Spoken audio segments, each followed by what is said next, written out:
Remember Adam said that we need a jingle.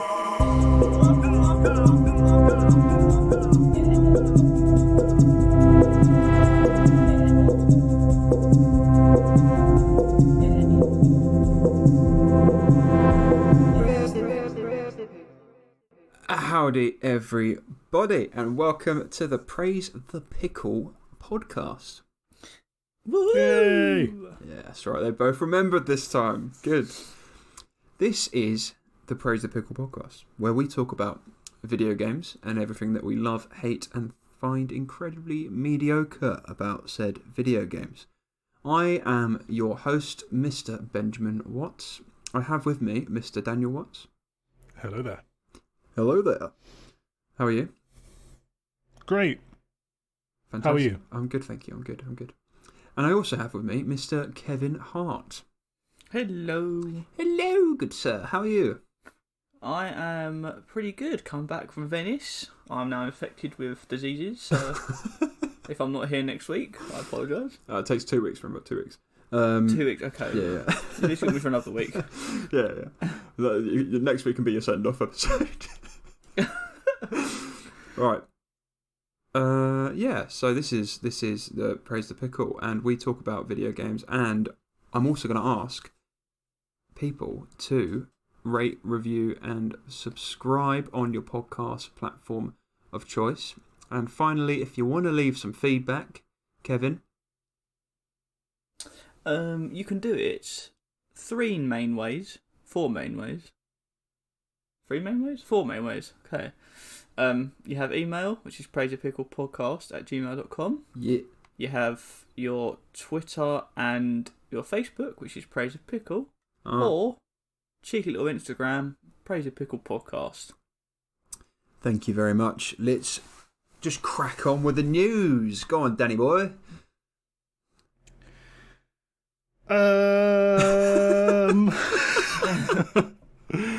Imagine if a real news story started like that. The camera pans to the anchor, just looking nervously into the camera. And now, 10 o'clock news.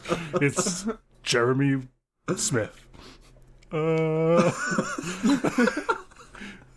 There is that video though, isn't there? The video of the what is it? The new news anchor on one of the news channels in America, and he just bottles it so hard. It's the best thing ever, man. Stage fright. Oh, I love it. Right, so let's start with the most important thing, and that is, I'm going to decide on the spot, that is the fact that Kevin hasn't played Half-Life before. Okay. Wait, what? Is that the most important bit? Is that news? That is the... Yes, that is... Well, it's not news because we've covered it before. And why are we bringing it up now? The news is it's now Kevin's perfect opportunity to give it a shot. It probably is a good time, isn't it? It's a really good time. About 10 years ago it was probably a good time, but yeah. Yeah. It's like wine, though, this game. You'll be pleased to know, Kevin, that the shooting is really good. So... Oh, you know what? It's right up your street. Do you know what, young man? So, I remember when this was first put into development, but a load of the community, the modding community, which is huge with the Valve engine and around Half-Life in general, started making a mod called Black Mesa 14 years ago. Almost 14 years ago to the month. And even back in the day, it was great when it was in early access, but it's basically finished, finally, 14 years later. I know this is only a minor little story. I just wanted to poke Kevin and make you play that game because it's disgraceful that you haven't. So, on March the 5th, Kevin will be playing that. Excuse me? Just in time for when Kevin buys a Valve Index, so he can play Half-Life Alyx. What day is it on? The Thursday? Yeah, so Kevin's going to be booking a day off work to play through this in a single sitting. I've got a day off work on Friday.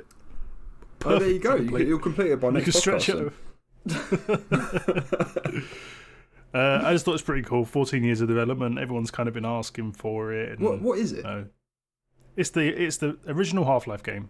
Did I not say this? It's the original Half-Life game completely remade with better graphics and cool, okay. better textures and everything else. Because we were saying to Kev a little while ago when we first mentioned this that the first game is amazing. It just hasn't aged that well. Yeah.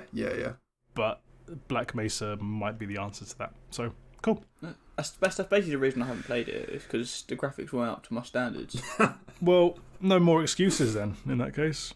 Yeah, no, I was just waiting. I was waiting for the perfect time to play it. You were following the whole Black Mesa development plan, weren't you? Yeah, for 14 years. So since he was about 2, he's been... What? How old do you think Kevin is? I'm being stupid. But, Kevin, I'm just aiming all this news at you today, Kev. I'm just, throwing it at you, Just nuke him, man. Nuke him. What do you throw? What's something that people throw? Ben? Feces. Is that... You're not... No, Ben. People don't do that. That's just you. Oh. It's not normal. Oh. You need to see somebody about that.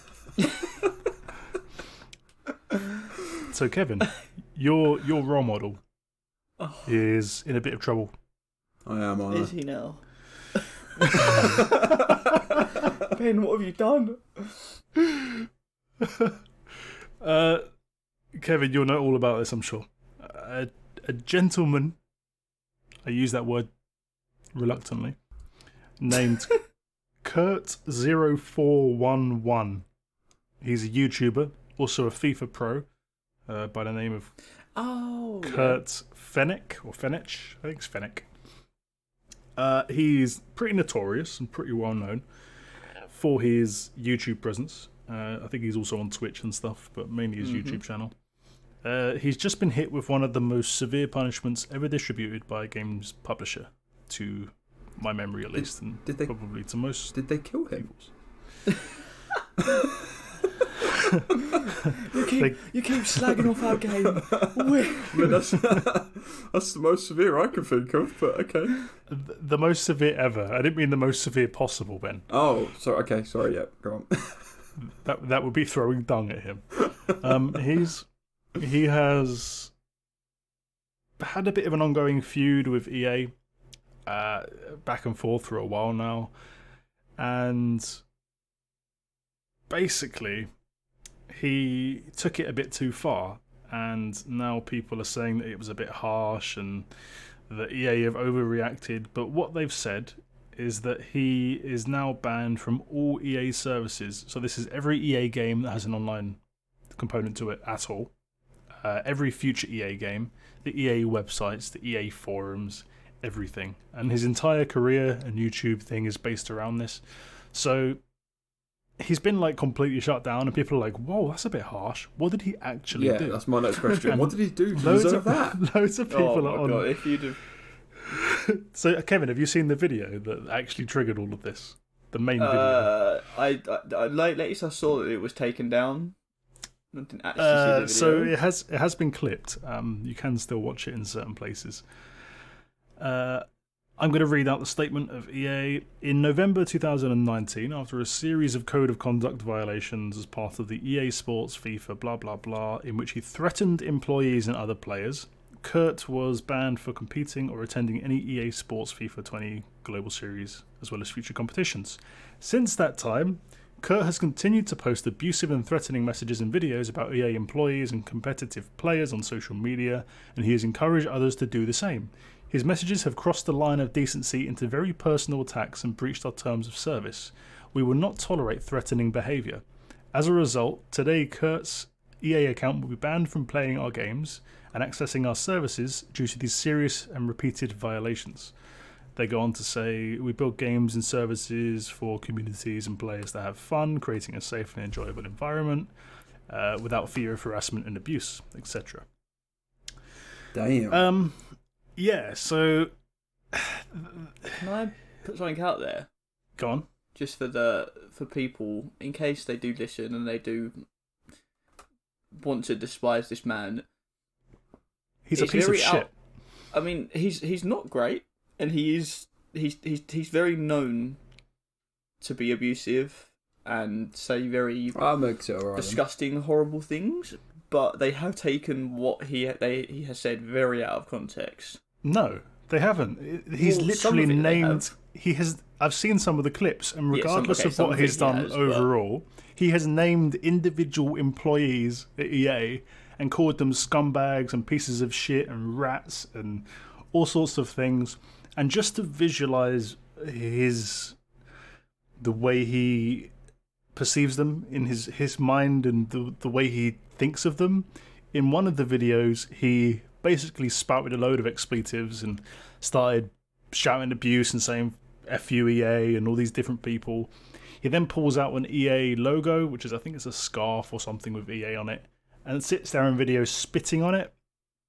I think this guy is just a really nasty piece of shit and deserves everything that came his way, to be honest. Yeah. Yeah, everyone in the FIFA community love him.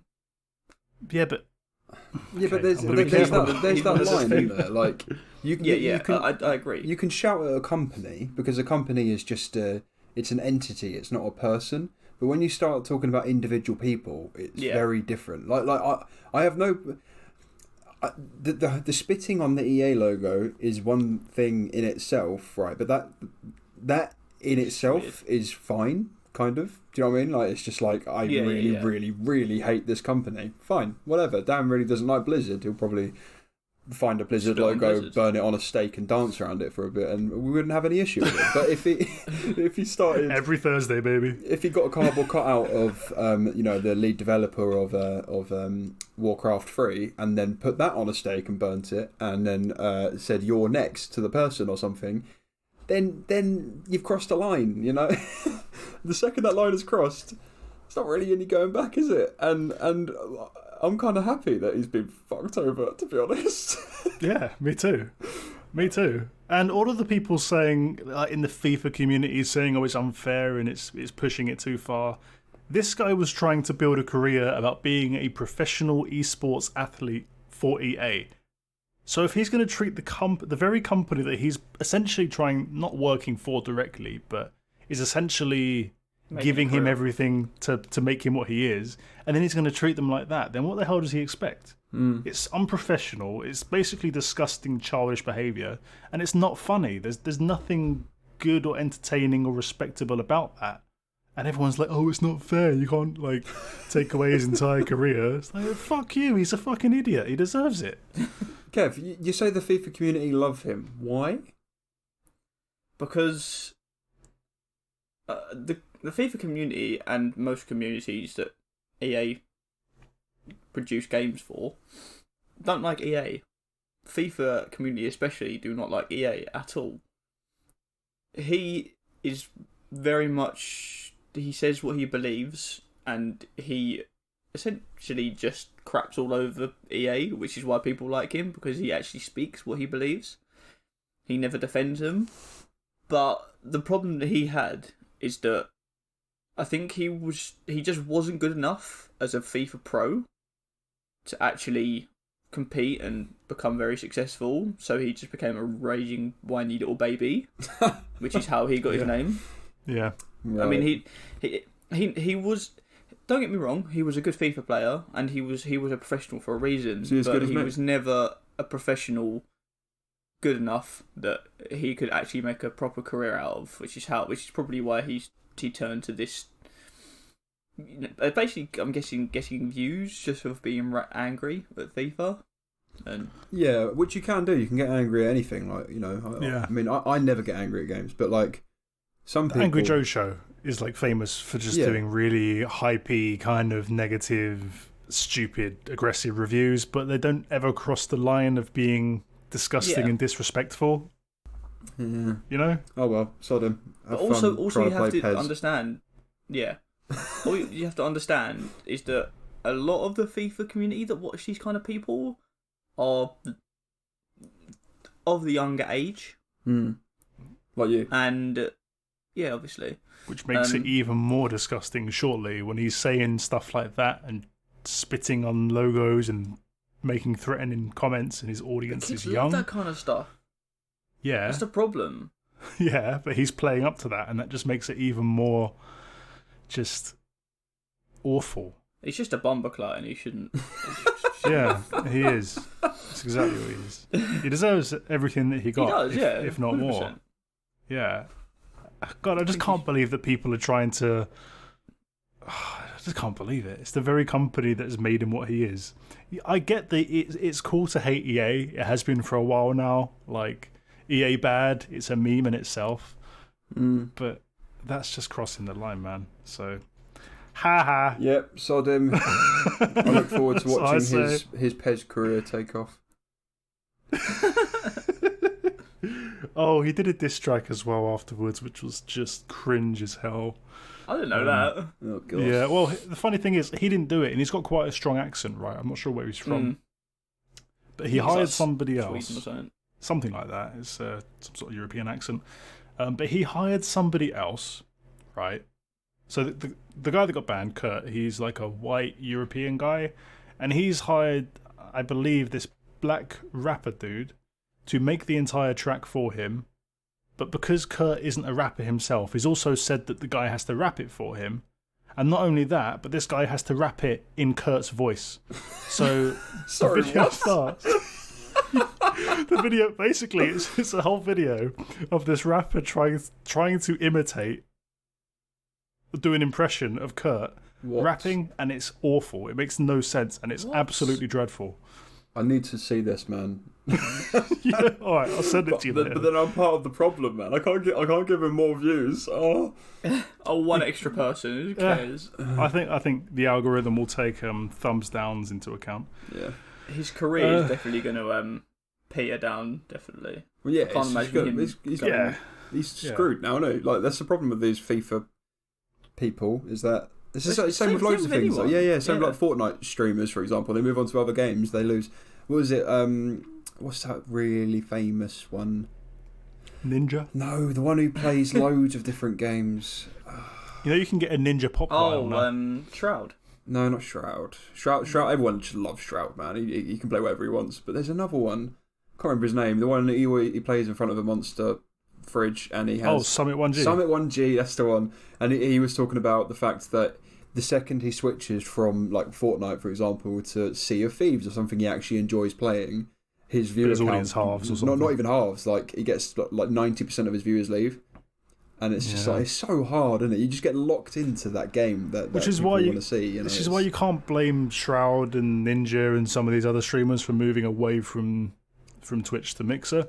Because I think some numbers came out a little while ago where they estimated that those guys have made something like 15 million or something crazy in this one-off payment. So they were like, I'm going to lose like most of my audience. I'm going to lose lots of the donations and sponsorships and the regular trickling income that comes as part of being on Twitch. But I'm just going to get a massive payment which covers that for the next 15 years anyway. Yeah, and it makes it fun again as well. Like they can just they can play whatever they want now. They haven't got to worry about numbers and subscribers and all this shit. They're just like, no, I've been paid already in advance for the next 15 years. Exactly. Like you said, I just need to play whatever I want now. It's great. Don't blame them at all. No, neither do I. No. I mean, I was listening to another podcast. Wait, what? And there's a YouTuber who is a FIFA YouTuber who he doesn't post anymore. He's basically given up on his YouTube career, and he's now supporting another YouTuber, FIFA YouTuber. And he said that the main reason he left from being YouTuber of FIFA was, although he was still earning more money on YouTube, one, he hated the game now, and two, if he posted anything besides FIFA, he wouldn't get the views, and he couldn't make any money out of it. Yeah. Which I understand. Obviously, when he makes himself known as a FIFA YouTuber, you're gonna lose a lot of audience if it's not FIFA. But it's a shame that it becomes a situation where people don't watch people for who they are. Yeah. Because at the end of the day, you're supporting their YouTube channel. If they want to, I mean, maybe if they're posting themselves having a bubble bath or something, it might be a bit unusual. But yeah, I mean, there's very few personalities out there that people stick with. It's more about their skill and whatever they do on whatever game is trending that people watch it for. Like, the only ones that come to mind that I can think of are PewDiePie, Dr. Disrespect, and Shroud. They're the only three that I can think of that can pretty much do anything and get away with it. Like, everyone else is just locked into whatever the trending game is at that moment, you know. Unless they're known, obviously, for being multi-playing, multi-gaming. Yeah, but then even Summit 1G is known as a multi-thing. He plays loads of stuff, but people don't care. They just want to watch him play Fortnite. I haven't seen the write-up yet, but I heard it a while ago that Dr. Disrespect is getting a TV show. What? No way. Yes! Yeah. Oh, no, he's such an idiot, man. He's screwed up so bad so many times, but I still love him. Going. It's just, this little part of me is just like, I love the fact that you freaking cosplay as this nutter on stream. Like, I love him, man. Anyway. TV deal with the creators of... I'll look into that at some point and let you know, but he's actually doing a TV series. That's amazing. Alright. What are we talking about? FIFA. Yeah. So, Kurt is good riddance. Goodbye, Kurt. Do you guys remember... This is probably quite a niche thing, and sometimes I like to slip a game announcement into the news from time to time, but do you guys remember Samurai Jack from Cartoon Network back in the day? Yeah, okay, yeah. Samurai Jack. Nice. Finally getting a video game. Is it? Well, there was one in 2004. Oh, yeah. But there is another one coming out. So, yay. Action, arcade, quite cool. Platformer type thing. It looks fun. Random. It is, but I thought I'm kind of excited about it, to be honest, because Samurai Jack was such a dope animation, man. It had such a cool art style. If they could capture that well in the game, then that would be really cool. I think it's in 3D. That's the only thing that concerns me. I wish they just did it in the traditional cartoon, like parallax style. Yeah, like a Hollow Knight or something like that. Yeah. I think that would be awesome. But give it a chance. I mean, I would give it a chance, but the people that are making it made the masterpieces Naruto to Boruto Shinobi Striker. Is that a football game? I'm pretty sure I have no idea. It sounds like it. I have butchered that name so hard. That's what Kurt's going to go to next. Left of no choice. I'm left with no choice. They also made No More Heroes Travis Strikes Again. That's supposed to be really good, to be fair. Is it? Mm. I don't know. I haven't read much about it. There's a lot of fans out there. Yeah, but there's fans and then there's critics, and is it actually a good game, or is it like people that really want to like it because the first one was good? I don't know. The other game they made was Devil's Third. I don't know anything about it. Oh yeah, it got 63% on Metacritic. Yeah, really good. That sounds about right. Yeah. And Devil's Third. So I don't know. Battle Through Time is the name of the game. If you're an old cartoon fan, want to keep an eye on maybe. Yeah, could be cool. New games. Other than that, we've got Platinum Games are finally publishing their own original IP. They're calling it Project GG. It looks pretty interesting. They've done like a little teaser trailer for it. It gives me, what's that movie called with the giant mechs against the giant Pacific Rim. Yes, thank you. It gives me vibes of that, big time. How did you get that from what I said, giant mechs? There's not that many movies with giant mechs, and you would have saw the anime if it was an anime, and that eliminates like 90% of the giant mech stuff. So. This is true. Transformers. It looks pretty cool from the concept video that they've done. The interesting thing about it, though, is that it's 100% owned by Platinum. And Platinum Games are obviously quite a good studio who made quite a few good things. They are, yeah. I think they're I know you got annoyed at me last week for using the word niche, but I do think that they have a particular audience. Oh, yeah. But their games are relatively well made and polished. Oh yeah, definitely. But I mean, like Bayonetta goes down in history as one of the best hack and slash games, isn't it? So. Yeah, and then they made the recent Switch one that I've gone blank on. weren't they also involved with like Near Automata and stuff like that? Yeah, they did that. They did Atlas. What's it called? Not Atlas. The chain one. Chain. Oh. Yeah, so I'm thinking of something. I've gone complete. Chain. Astral Chain. Astral Chain. Atlas Chain. Atlas Chain. Close enough.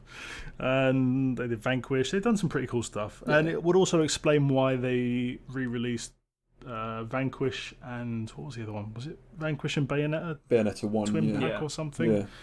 They released that as like a remaster recently, which usually companies will do as a way to rebuild sort of awareness and hype in their name. Yeah, definitely. But what I find really interesting about this, apart from it, just the fact that it looks like a really cool concept for a video game potentially, and the good company to make this kind of game, is that Tencent turned up. And if you don't know who Tencent are, they are... 50 Cent's cousin. For God's sake.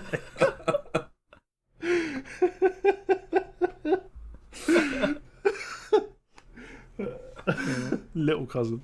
It's fifth of the size. That's good. Okay. That's really tickled me.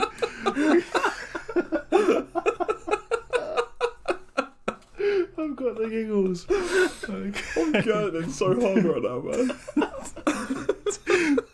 10 cent. I'm just going to mute myself, sorry. Kevin, what have you done? Ben, come back. I'm sorry, I'm here. What are you doing? Come mute I yourself. don't know why that tickled me so hard. I'm just... Oh. Me too. Good job, Kev. You did well. Okay. Well done, Kevin. He keeps muting himself. Alright, I'm back. Ah. Okay. So, 10 cent. Yeah. The Chinese... they're like a Chinese media conglomerate. They make tons of games, lots of mobile games. They buy out studios. I think they're potentially one of the biggest, most profitable games companies in the world. They approached Platinum and said, we'll basically pay for it. So we'll give you as much money as you need to make this happen and publish it for you. And the interesting thing is that Platinum turned around and said no. And that's kind of a big deal because it's quite a big risk to start a brand new IP and to take on all of that risk yourself without a publisher. So it's their first, I think it's their first ever self-published, completely self-funded and published game.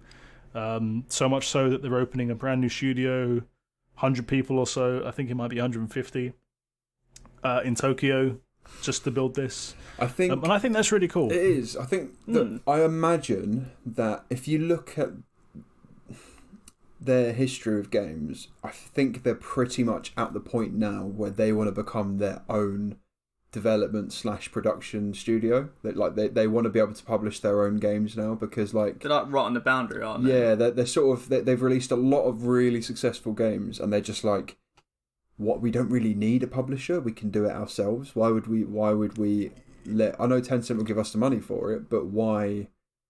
Then we have to give them a cut. You know, like. It's not the cut really that they're interested in, keeping the profit margin. They've basically said publicly that the reason we said no is we want complete and full control and autonomy over how we make this game. Oh, that is interesting though. That's really interesting. They want no external influence at all. We want this to be our passion project and to build it in our own way. And I think that's really cool. It'll be interesting to see how they monetize it. I feel like it'll make a big difference. I feel that this game will potentially have 0 microtransactions and just be one of those games. I mean, Platinum aren't really known for that anyway. No, I don't think they would monetize it at all, if I'm honest. I think it would just be... But if Tencent came along, I think it would be a very different story. Of course, That's it's Tencent. kind of what I'm saying. Yeah, exactly. So, yeah, I'm happy to hear that. And it's kind of a big deal for a company this small, especially... Well, it's not obviously a small company in the grand scheme of things, but in comparison to a company like Tencent, to say to them, like, nah, not interested. And Tencent are going, look, we're literally going to give you like 100 million quid. And they're going, nah, we're fine. We'll do it our way, thanks. I think that's a really respectable thing. It is, so yeah. Play to them. Especially for that reason. That that actually makes me quite excited about. Could always pave the way for future people to learn to. Well, but you have to remember they are in a position to be able to do this because they have the money for it. Clearly, a lot of companies don't, which is unfortunate. You know, like I get that, but then at least if they do, say they succeed in what they're about to do, if another smaller company get to around about their size, they might think to themselves, well, I mean, that's true. This company did it. We could always try and do it on our own, or maybe we'll do one more project and then we'll. Potentially, it might inspire some people. I know what you're saying. We only found this out about half an hour ago, but Kojima himself is receiving a Bafta Fellowship Award. So let me explain what that actually is. It's a good idea because I have no idea.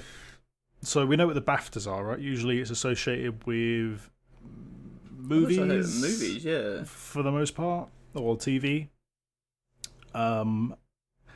So he will be honoured with the prestigious BAFTA Fellowship Award, the British Academy Games Awards in April. So they do what other game recently that we played got a BAFTA? I feel like it was Gris or something like that. You know? I'm pretty sure Gris did. Yeah, Gris did get it. Yeah. Florence got one as well. The game I played last week. Wow, that's pretty cool. So they do award mobile game award. Yeah. Yeah, like they do offer game rewards now. Yeah. So this is like a lifetime achievement award. It's the highest honour the Academy can bestow, and it recognises an outstanding and exceptional contribution to film, games, or television. That's mad. Man. That's amazing. Yeah, good guy. He put a little comment here. Actually, I'll read that out. So.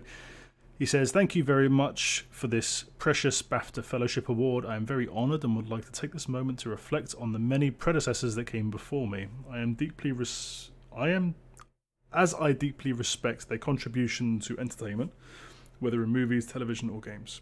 Yes, Kojima, man, he is I'm going to say it again. I've said it about 10 times on this. He's an absolute nut job, but my God, is he a humble nut job, man? Humble, yeah. So humble. It's insane. He also said, "I would like to thank those who have supported me over the years, and I will continue my commitment to creating new and innovative ways that will push the world of play entertainment forward." Awesome. Play entertainment. I like that he used play entertainment and not games. Well, he would, because there's this sort of joke about him basically wanting to be a director because his games have so many cutscenes and cinematography and stuff like that, crazy. It's basically a joke that he wants. He was a failed director. That's what he means. So he makes games with all these things in it because he never managed to actually direct a film. Failed director but successful gamer or gaming producer. To give you some perspective on that as well, some of the previous people that received the award, I'm going to butcher this first name, are Peter Molyneux, who... How did you walk it? I'm pretty sure I butchered that. Well, I'll spell it for you. Did I say it right, though? Yeah. Have you not heard of Peter Molyneux before? Yeah, but I don't think I've heard it said out loud. Oh. I must have done at some point. I was just reading it off the page, okay? I saw the X at the end and it threw me off. It's just so weird, because he's such a famous name. It's so weird being I'm going to butcher this name. Oh, God, I don't know. Abraham Lincoln. Abraham Lincoln. It's just what? He got one a little while ago. There was also Gabe Newell, obviously the Half-Life Valve dude. John Carmack, who's... I can't remember what he did. No. Tim Schafer. And one other one we have here is Shigeru Miyamoto. So, pretty big names. Miyamoto, is that the Nintendo dude? Yes. Yeah, cool. I believe so. Yeah. It's the Mario guy, isn't it? Yeah. I think so. Did he get it when he was I'm going to have to look that one up, to be honest, because if I've just said that the creator... he was Mario, Zelda, and Donkey Kong. Oh, yeah. Fairs, yeah. Yeah. Have you ever seen him doing one of the Nintendo... not Nintendo. the Switch Directs when he's showing a new character or skill set, and he sits there with two controllers and he plays two characters at the same time with one in each hand. Have you ever seen that? No. It's crazy. Wait, is that him? I think that's him that does that. It probably would be. I mean, I'm sure it's him that does that. Very happy-looking Japanese man. Yeah, I swear it's him. Yeah, and he sits at a table and he's like, "Oh, somebody's gonna. If I'm wrong on this, I'm sorry, and please correct me." But he sits there when he's showing off a new character, and he's always really excited about it, and he shows you all the different moves and animations. But he's playing both characters at the same time, one of each hand, controller in each hand. It's crazy. Avid gamer, of course. Yeah, so Kojima is getting the next one. So good. Congratulations, I'm glad. Mr. Kojima. I'm glad it is like it feels like his career is sort of kicking off even more now that he's left Konami. Like, even though they've only made one game, I feel like he's finally getting the recognition he deserved for as an individual. Yeah, not just part of a big company. You know, like he's done amazing, man. I also saw another Konami. I think it was a Kojima related thing the other day. This is hazy, but I saw a photograph in passing of, I think it was Kojima himself or somebody from the studio sitting at a table with a post-it note in front of them and a pen in their hand, looking at the camera. And if you zoom into the post-it note, it says next week on it. So keep an eye out. Something might be happening next week.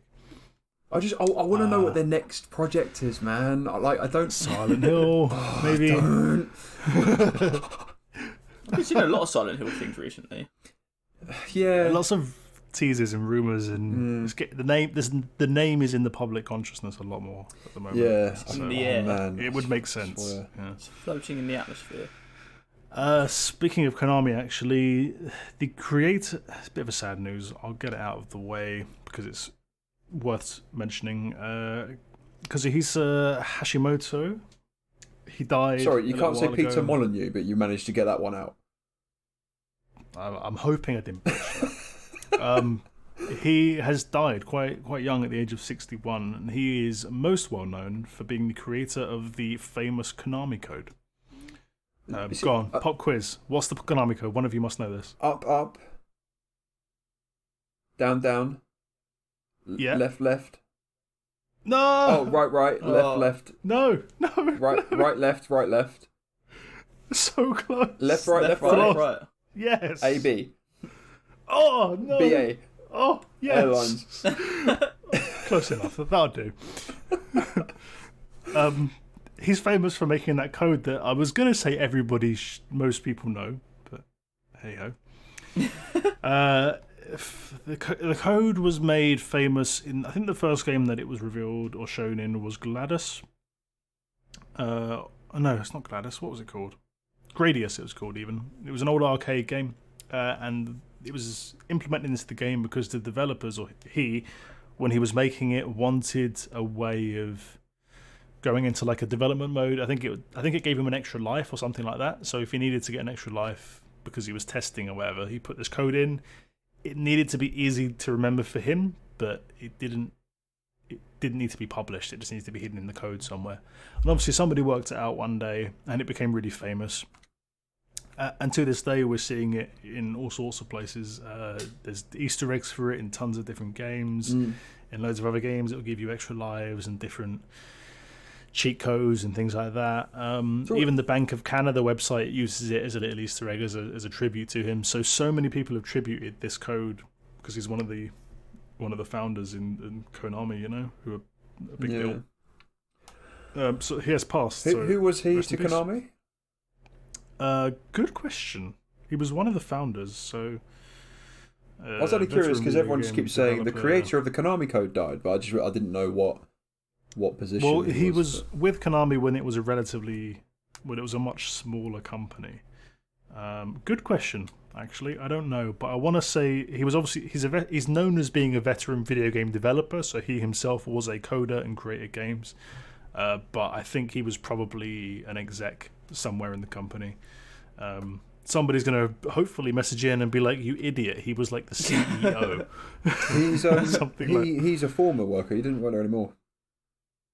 Well, no, he's dead. No, yeah. No. Oh my god. He used the Konami code to get an extra life. He works there again. I'm going to end this conversation here because we should not be doing this. Just move on. No. God. Well, worry, may he rest in peace. Yes. He's an inspiration to everyone. It's always sad when veterans pass. Yeah. Especially when they've done so much. Especially one so prestigious. Mm. So that's all the Konami news out of the way, I think. I think it is. Speaking of Konami, right, you just said that's all the Konami news out of the way. What are Konami doing at the minute? They are. Because Konami, I haven't heard anything about them for ages. Good question. I think if you tune into PAX East, they might reveal something. Oh yeah, good idea. I don't know.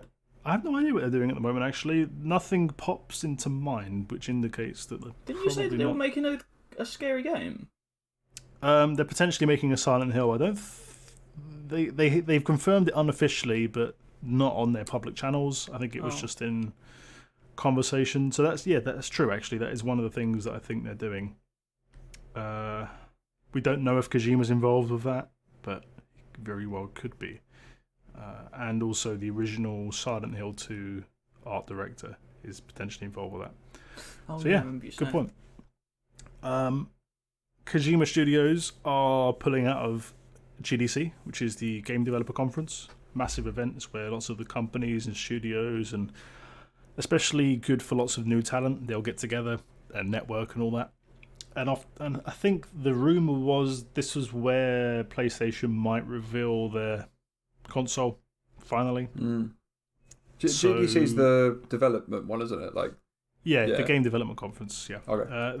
Some of the companies that have now pulled out because of this coronavirus. Did you know that YouTube videos? I do this. I'm sorry, I'm tangenting again. But did you know that some YouTube videos are getting demonetized just for mentioning coronavirus? So YouTubers are having to resort to using code words or replacement words instead of coronavirus. So you'll see lots of YouTubers talking about C1 or CV or stuff like that. And it's crazy. Apparently it's demonetizable for whatever reason. It must just be a problem with the algorithm, surely. I don't know. There must be an automated thing. There's no way that's done on purpose. I don't know, man. I don't know. They could have just implemented it to maybe get rid of some of the. Actually, no, because if anything, you'd want people to know about it. To be careful. Yeah. No, but you want people to know about it, but you don't want because news outlets don't monetize, right? They don't have adverts and stuff like that. So I think maybe they've done it on purpose to try and stop people spreading fake shit about it. Because obviously it's a really serious thing, and you've got all these I don't know, you got a 15-year-old with a few thousand followers saying that the coronavirus gives you wings, go and get it or something. I don't know, and gives you wings. I don't know, and so maybe they're just trying to stop that, if that makes sense. Yeah, fear mongering and false information potentially. Yeah. And if that's the case, then it's quite good, really. Pretty straightforward. Potentially. I just heard about it the other day. But GDC, some of the dropouts so far, they're racking up. We know that Sony have dropped out, so everyone was kind of disappointed because there's no next-gen console announcement. Well, it's not going to be there, at least. Microsoft have now followed suit. Kojima, Facebook, who actually have a big role to play in the gaming community now, it turns out. They do. Epic Games, EA, and Unity. So that's some pretty big names that have just decided to not go. I think they should just cancel it. They should just cancel it, man. I honestly think until this whole coronavirus thing actually starts to disappear, I just believe that a lot of events and stuff should just be cancelled, just to stop any kind of spreading. Because all these events are going to start getting cancelled eventually, aren't they? Yeah, I think it's particularly the case. Particularly the case with gaming events like this, because there's lots of controller sharing and close proximity. Lots of these press announcements are going out now saying carry antibacterial wipes with you, wipe every surface and controller before you pick it up and play, wear masks and all that, which is a big one, obviously. I The problem is they're not going to cancel it because they've already put all the organisation into it and they would lose a ton of money. But it sounds weird, but I feel like the whole world needs to sort of come together and just be like, look, if anything coronavirus related is happening, then they can sort out refunds and things like that. Do you know what I mean? Like for example, the GDC organisation have probably put money towards a venue for the GDC conference, and the venue should, in good heart, be like, right, because of this coronavirus thing, you can have at least a portion of your money back, so that companies aren't going like completely kaput. Because a lot of these companies, all it takes is one of these events to stop for them to just go bankrupt, pretty much. I don't know about that, but yes. Lots of the indie developers are relying on it for sure, like to get the word out and compete and get known. Like I've seen some stuff from PAX East this week, little companies and developers that I've never heard of that are suddenly blowing up because they got a good place on the floor. Yeah, but you part of the issue it's a weird one though. Is it? I don't know. I don't know if you can just cancel events. I mean, PAX East is still going on. There's still tons of people there. Yeah, but also, PAX East is fine it's not like, because it's not. America hasn't really been hit by it yet. No. Yeah, but loads of these companies have pulled out of that as well. So just because a load of the big players have pulled out, it doesn't. That in itself is not enough reason to. Yeah, but these big cancel an event. But these big companies have got employees that work all over the world, including places where coronavirus has hit hard. And they can't. I don't know, man. Like that. In those places, I get it. In the places where there's an epidemic, like if the events are in like Wuhan, China, sure. Yeah. I don't think you can even get obviously. in there. But even well, exactly. For example, but like, in places like this, where is GDC actually? Where is GDC? Where I've just come from, Northern Italy. Yeah. My airplane, from what I gathered, was basically full. Until I actually went on the flight, and if I were to tell you that, I'd say more than half the people probably cancelled or just didn't go. Yeah, well, just because there was a hint of people. I mean, even I was contemplating not going because I thought to myself, well, you know, it's known to be heavily quarantined at the moment, and these problems. The problem is every company needs to take responsibility of what happens after the event. If they invite people from all over the world to an event in close proximity to each other, loads of people are going to get infected. And then all those people are going to be sent back to their countries. All it takes is one big event like this to cause a mass outbreak. And it's like they need to take responsibility for that. Obviously, no one saw this coming, and I understand that they're going to lose a lot of money if they do. But if they have enough money, they need to stop it because, like we were saying, me and Kevin were saying before the podcast, that there's word of the Premier League not happening. Did you say? Yeah. And word of potentially the Olympics being postponed, which is the first time ever that it's been postponed, as far as I know. Like, but I don't know about World Wars actually, but. But, you know, postponing the Olympics, how mad is that? Like, the Olympics happens every 4 years to the point where you know when the next Olympics is because you can just work it out in your head because it's just always 4 years between sort of thing.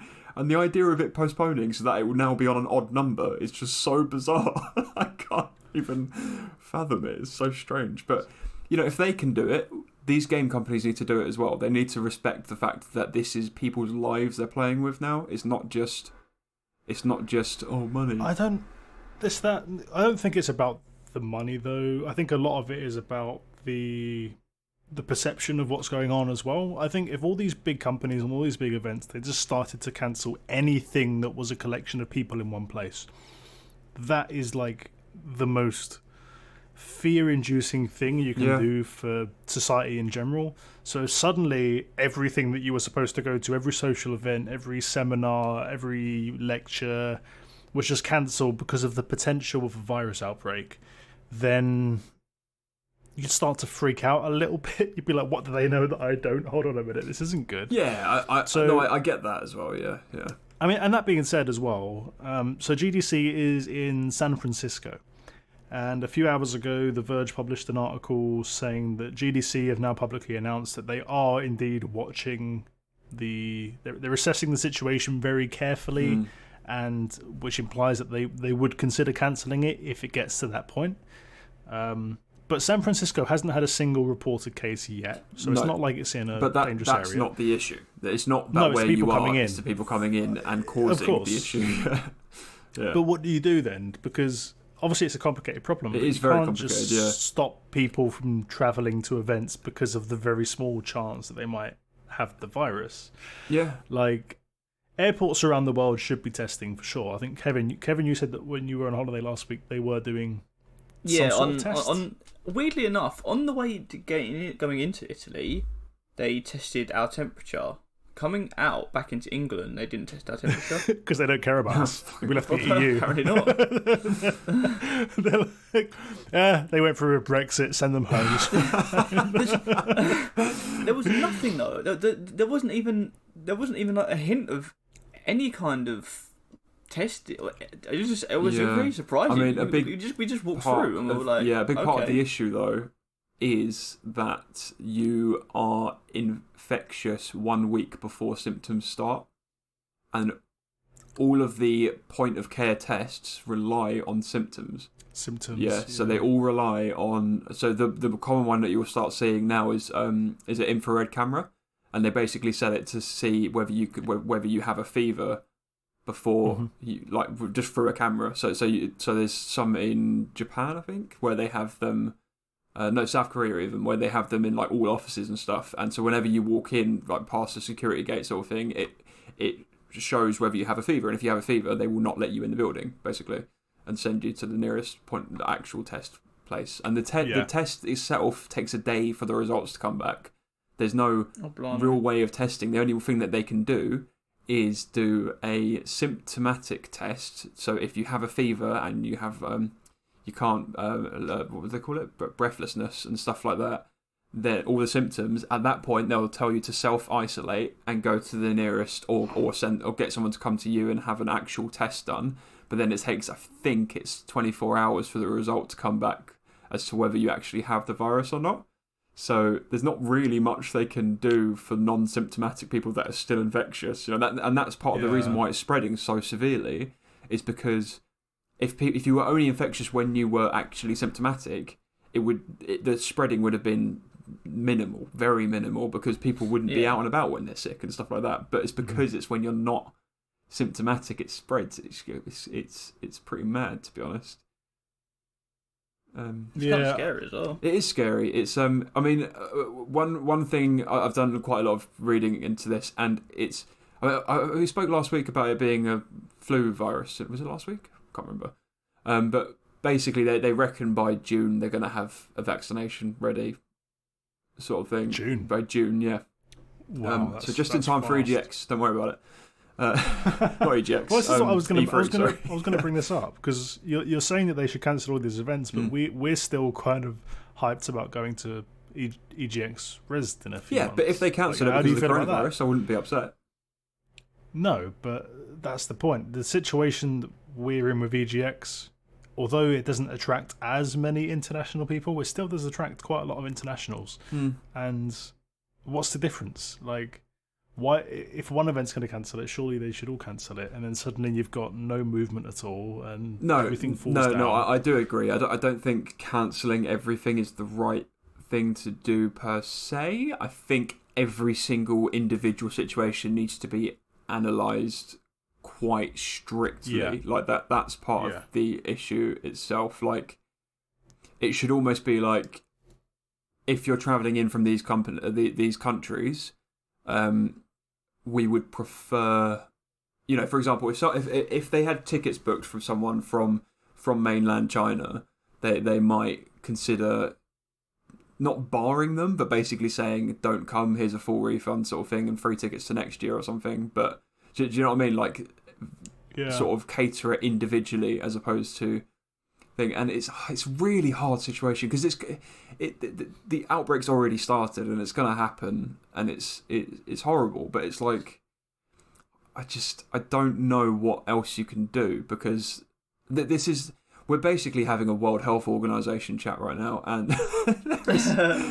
we are completely unqualified to talk about any of this. I work in clinical trials, but that's about it. The answer for the gaming community in particular is really straightforward. We just go, like Microsoft have said they're going to do, to completely online events. Just direct. Yeah. Just do a Sony State of Play, a Nintendo Direct, an Xbox 019. Just do it all online, stream all of it, give us all demos to all the games, and let us all play from home. Yeah. And then none of us even have to interact with another human again. It's great.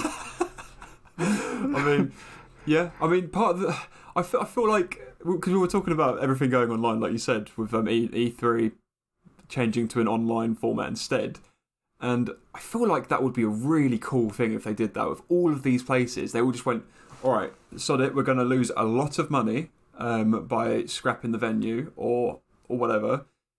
But let's just move everything online. Now, some of these events obviously can't yet because it's, it's But you could do that. I reckon E3 could arrange that by June. Quite not easily, but I reckon they could, and that would be amazing if they did something like that. I think it would be a really amazing call, but I still don't think that they should completely get rid of the whole going into a one arena and everyone being with everyone going in person, because I think that adds a bit of... Imagine if all these events end up being online and you'd never have to go out and see all that's the life I look forward to. The dream. Man. What? Really? Kev, I never go out anyway. I go to the occasional game conference and work. That's about it. It'd be so sad. No, I get what you're saying though, Kevin. There's something really special about going to those events. Is it? Hello? Hello. Oh, sorry, I went dead quiet for a second there. I said I need silent. some friends, and then everyone stopped talking. It was great. That was like a call for volunteers, and we all just went quiet. That's fine. I'll go to the pub by myself. Oh.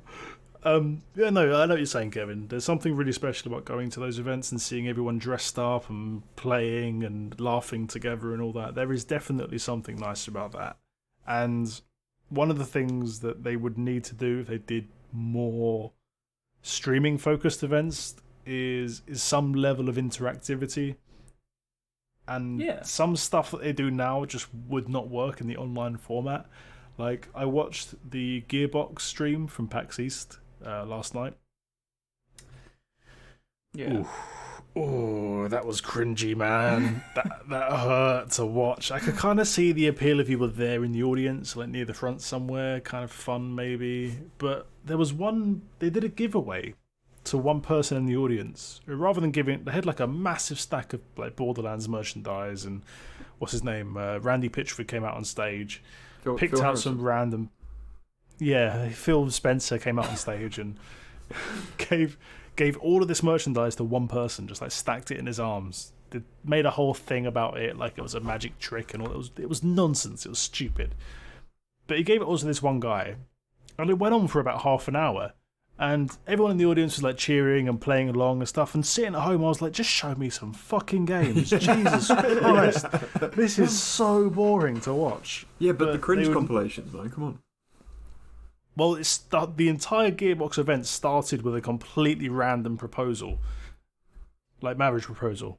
Oh. Not like a business proposal. Like literally, it was kind of cringy, kind of cute, but hey, they need to change a lot. Microsoft, as I say, have said that they're going to go more...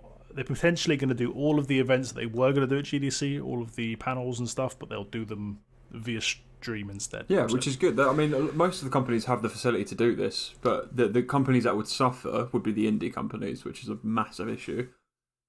Not necessarily, because the indie companies could be the ones that occupy the floor if the event still goes ahead. And therefore they get a bit more exposure, a bit more traffic, lots of people on Twitter. I mean, I'm talking if the event dies, like if the event doesn't happen. Oh, yeah, they'll have a hard time. Yeah. The event organisers should really put something together, I think, like a scheduled, like a TV channel, basically. Just turn it on and there's always something happening. There's a different company showcasing their game and people playing it live. And almost like just imagine, like, you go to EGX and there's the retro section, section, the indie section, the AAA section, whatever. Yeah. And each one of those has its own Twitch channel, sort of thing. Yeah. Like TV channel, exactly. sort of thing. It could be really cool. But yeah. Let's get the rest of the coronavirus news out of the way, which is just one more little thing. Unless there's anything else you want to say on. No. Like I said, we're completely unqualified to talk about it. So yeah. I just want to say there's not going to be no Praise the Pickle, crowd meetups anytime soon. So I'm cancelling all those events. The London O2 Arena have given us our money back. We'll give you a half refund. I mean, Yeah.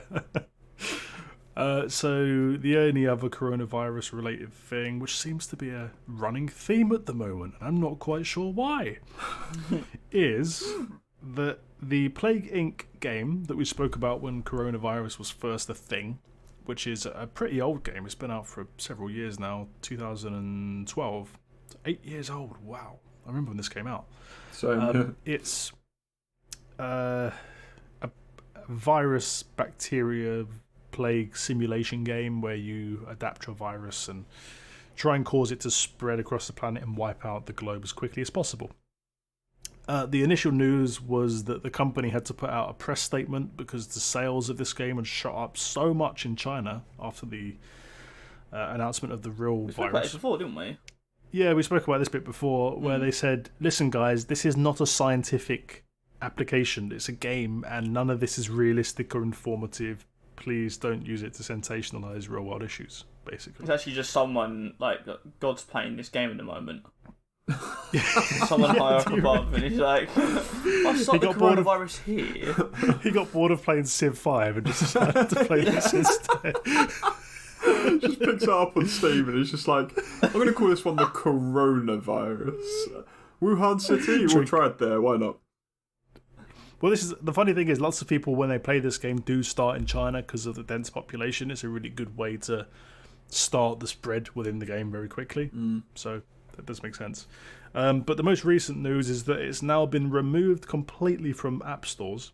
Blimey. Only in China, by the way. Sorry, yes, thank you. Yeah, in China. The statement from the company says, we've just been informed that Plague Inc.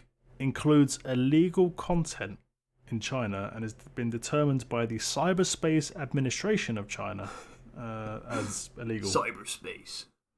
That was awful paraphrasing, but yeah, essentially that. I think this, in my opinion, goes along the same lines as the fact that is it Corona, the alcohol company, have had their biggest loss in sales recently because of the coronavirus, because it has nothing to do with it. Funnily, I kind of thought it would go up. I kind of thought they would make a lot more money. Well, I think people are a bit people shouldn't be like this, and I don't know if it is the thing, but if you're drinking Corona, are you going to get the coronavirus? It's basically a meme, but some stupid people online actually look at a meme and go, oh my god, factual information. It's real. Why are all the news channels asking where it came from? This meme clearly says it came from Corona. Come on. Plague Inc. is still the top paid game on the App Store for iOS. Yeah. Mad. Yeah, it's shot up after this thing. It is a pretty good game, to be fair. It's fun. It's challenging and it's fun and it's kind of funny and it's got a good sense of humour and Anyway, maybe a bit insensitive now, but I just want to say we're trying to make light of the coronavirus situation. Obviously, it's very severe and affecting lots of people, and has affected lots of people. And don't take offence to anything we're saying. We're trying to make light of a bad situation because the media just scaremongers all the time, and it's just nice to have a humorous, positive outlook, humorous twist on something, just because I just don't want people to get offended by it. What are you talking about? What? It's great. It's the end of the world. What? It's perfect. We should be celebrating. We can finally live out Fallout 4. Yes. Blimey. The last bit of news I've got, a couple of little things. Should we start? I'll end with a nice cute, kind of light-hearted, Yay. bubbly, fluffy story. But let's talk about. I'm just making sure I haven't missed any like little things. I've actually got 2 things we should talk about. GOG, or Good Old Games, or GOG, or whatever you want to call them. I don't know what the official branding advice is, but GOG Galaxy. CD Projekt's DRM-free game distribution company have always been a consumer-focused company. CD Projekt in general have always been. And the most recent thing that they've done is put out a new refund policy, which has come at a really interesting time because Nintendo are going through all these lawsuits with Australia and Europe at the moment about basically completely brushing off the idea of pre-order refunds, saying, look, we're just not going to refund any pre-orders at all. And they've won a lot of the court cases. Lots of other companies are a bit funny about it. Some companies are saying if you've played more than a couple of hours of the game, you can't refund your digital purchase. Some companies are saying if you've bought the game and downloaded it, you can't refund. So most digital... Nintendo are saying fuck off. Yeah, basically. Everyone loves Nintendo, so it's kind of funny. They're the worst for it. GOG have kind of gone in the other direction. And this is pretty amazing. They've said that starting from now, you can get a full refund up to 30 days of purchasing a project, no questions asked. Now, that in itself is good, and it's interesting, no, it's not. and it's that is terrible. It's respectable, but the one thing that makes this truly exceptional is that every single game on GOG is DRM free. And what that means is when you play these games, there's no need to connect to any online service. There's no license key lockdown type things. There's no built-in sign-in process or anything like that. If you download any game from GOG and stick it on a hard drive somewhere, that is yours. That collection of files is yours. There's no way that anybody can turn that off for you. So you can put that on a USB stick, take it to your friend's house, give it to them. They can play it, take a copy of it if they want. You can put it online and distribute it on Pirate Bay or whatever. Everybody else can play it. This is an utterly terrible idea. Is it? Yes. Well, why? So I could just imagine the CEO, right, walking in, like hosting like a meeting at CD Projekt, and he's like, "We're going to offer full refunds to everyone for 30 days," and all of like the tech team are like, what? Excuse me? What? Huh? Like that's a terrible idea. Why is it a bad idea? Well, first of all, 30 days with no limitations as to how long you played the game. You can basically play. You can basically play a lot of games, complete them, and then you get a refund back. Yeah, and they think people won't abuse that. Everyone's going to abuse that. I'm going to abuse that. Like everyone should abuse that. You just could you not buy it, refund it, and then buy it back again? What? Well, you wouldn't need to. The point is. Oh yeah. Wait, what? No, the point is, if you can literally buy, if you want, in theory, based on the actual technical process of this, you could download a game, stick it on your, so once you've got it, it's on your hard drive, refund it, and you can still play that game after you've refunded it. You've still got it. It's still yours. That's the point. This is why lots of people are saying online at the moment that this is going a bit too far into the too generous category. Yes. I think that I know everyone respects CD Projekt, right? But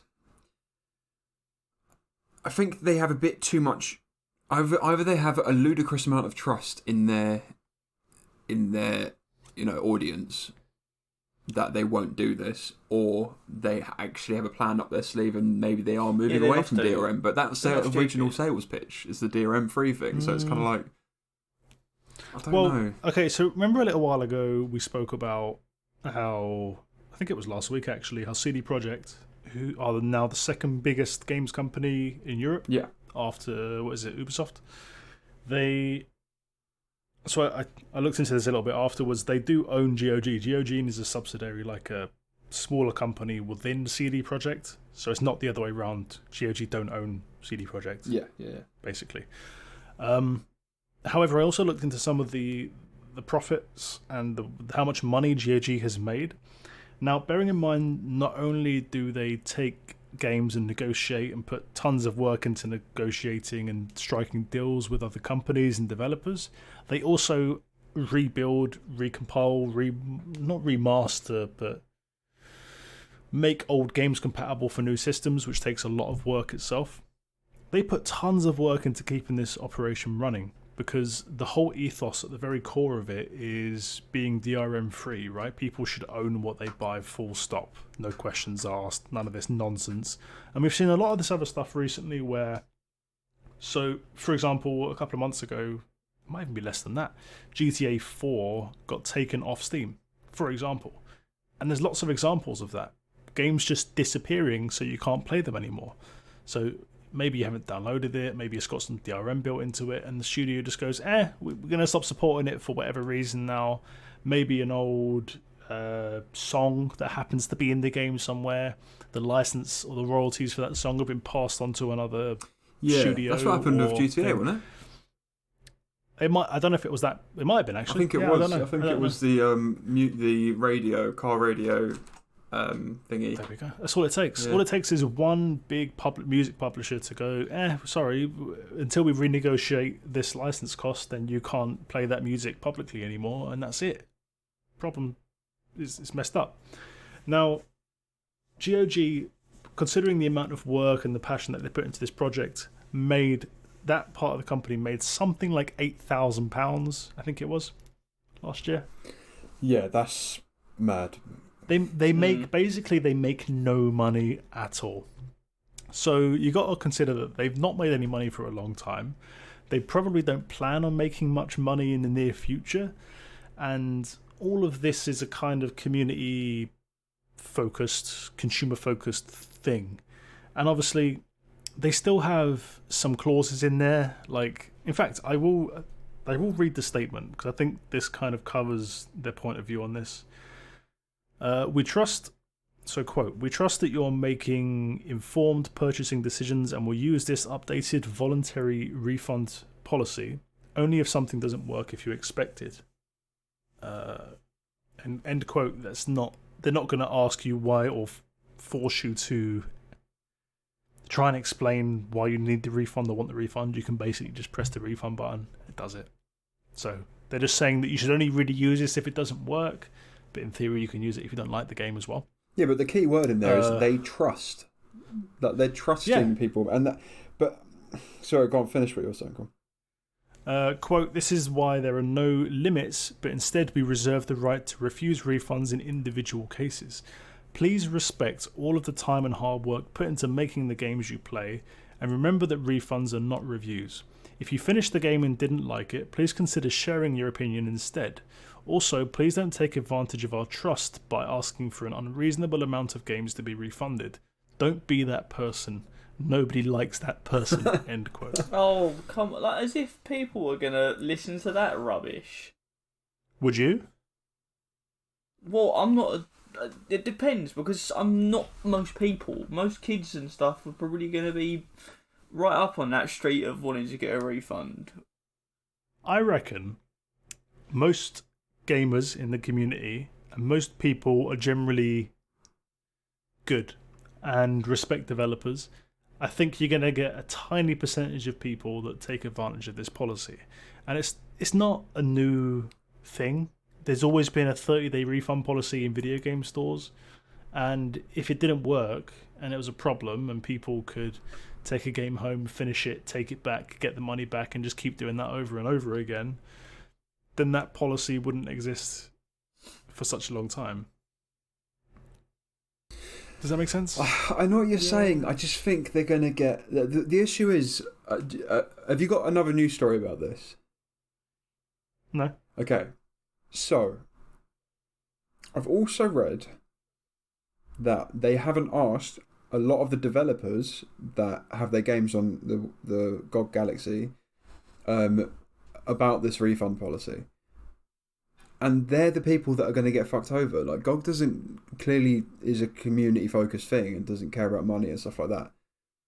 But the indie studios and all these studios that sell their games on GOG are the ones that are going to suffer the consequences of this. Like, their money will go down. And GOG Galaxy, what they're saying is, refund. They're saying, we trust you to refund if the game does not work as intended, yeah?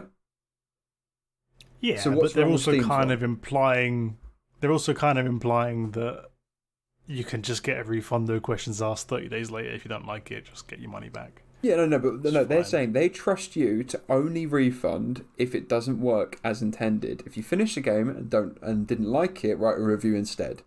So they're just saying that, yeah? So what's wrong with Steam's policy?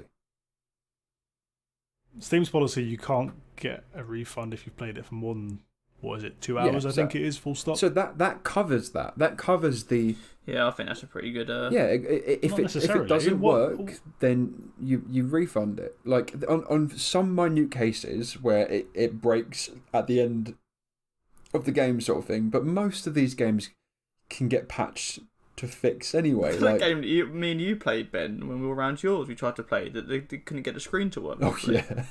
Yeah, so annoying. Well, take Anthem, for example. One of the things that people really disliked about that game was more towards the mid and the end game. It was really unrewarding. There wasn't really much content. Dislike. And GOG are even saying, if you dislike it, write a review, don't get a refund. Yeah. So it's the same thing. If you don't like a game towards the end, write a bad review on it. Don't get a refund. Like, you've played the whole game through. You're the one that made the informed decision to buy it. The only time I ever agree with getting a refund at the end of a game is if the game was falsely advertised, which is a completely different kettle of fish, because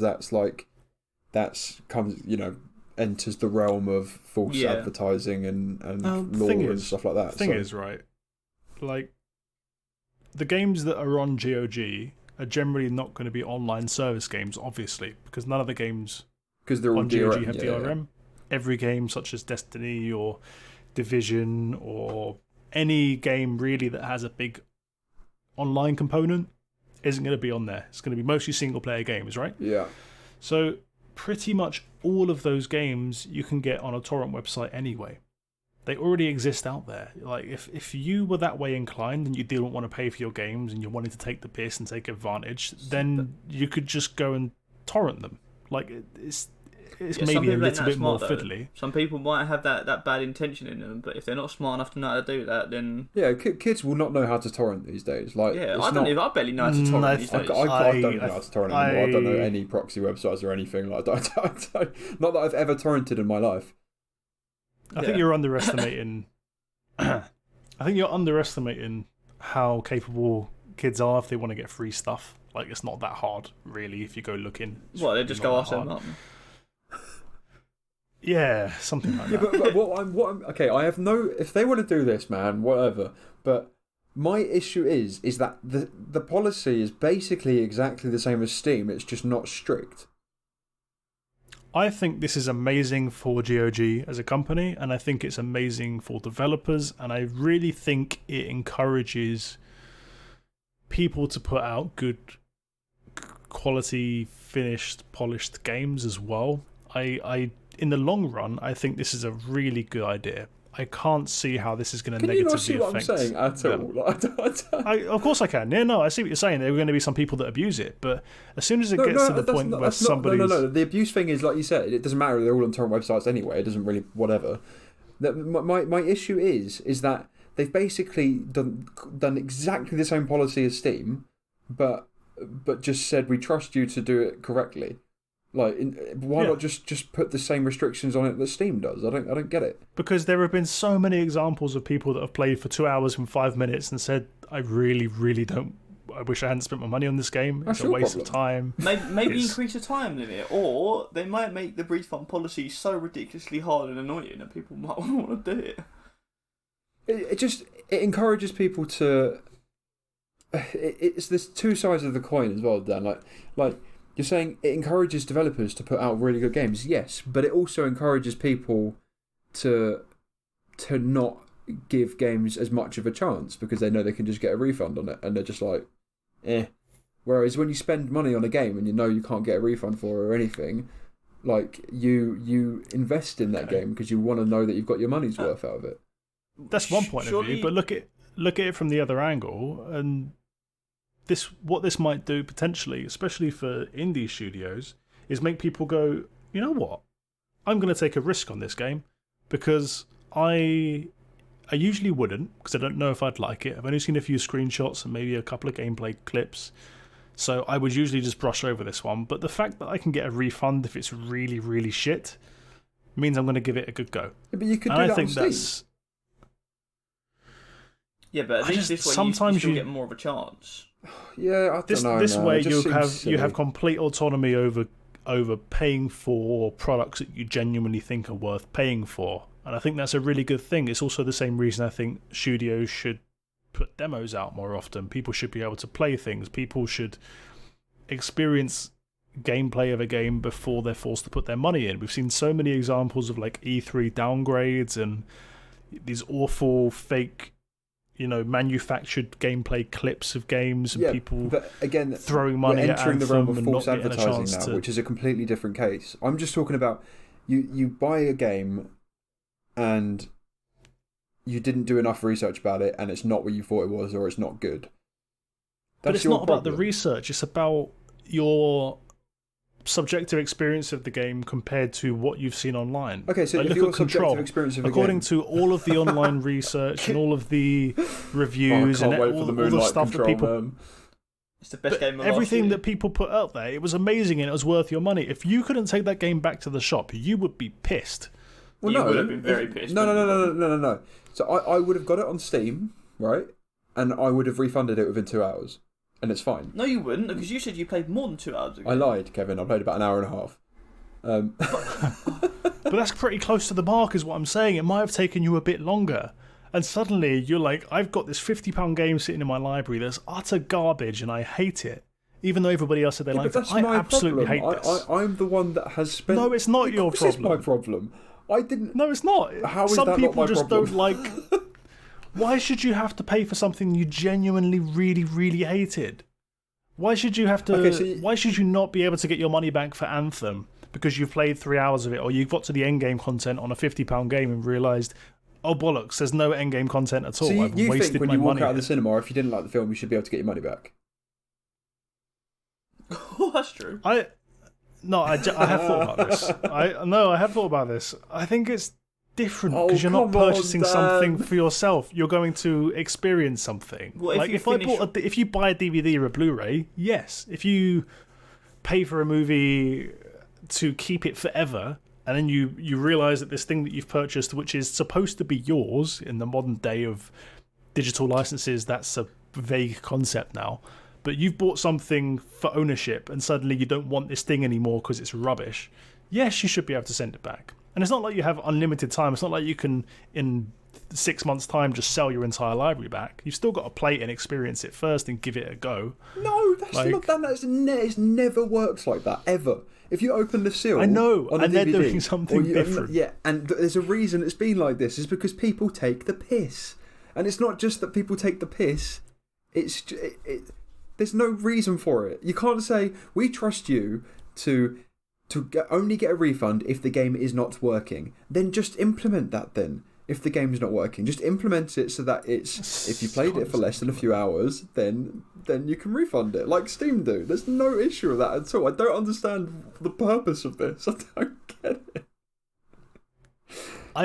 I genuinely think this is a good idea and it empowers the community as a whole. I don't think we're ever going to agree on this, No, I don't think we are. But I guarantee that this will encourage more people to move towards GOG. No, I guarantee GOG will start making more money. If GOG are making more money, the people on their platform, the developers, will start making more money. I guarantee, will be a positive outcome overall. You're going to get like less than 5% of people that are going to try and take advantage of it for a little while, end up with a library of games on the computer, which they've refunded and kept, and then they're going to get stopped from doing refunds after a certain period of time.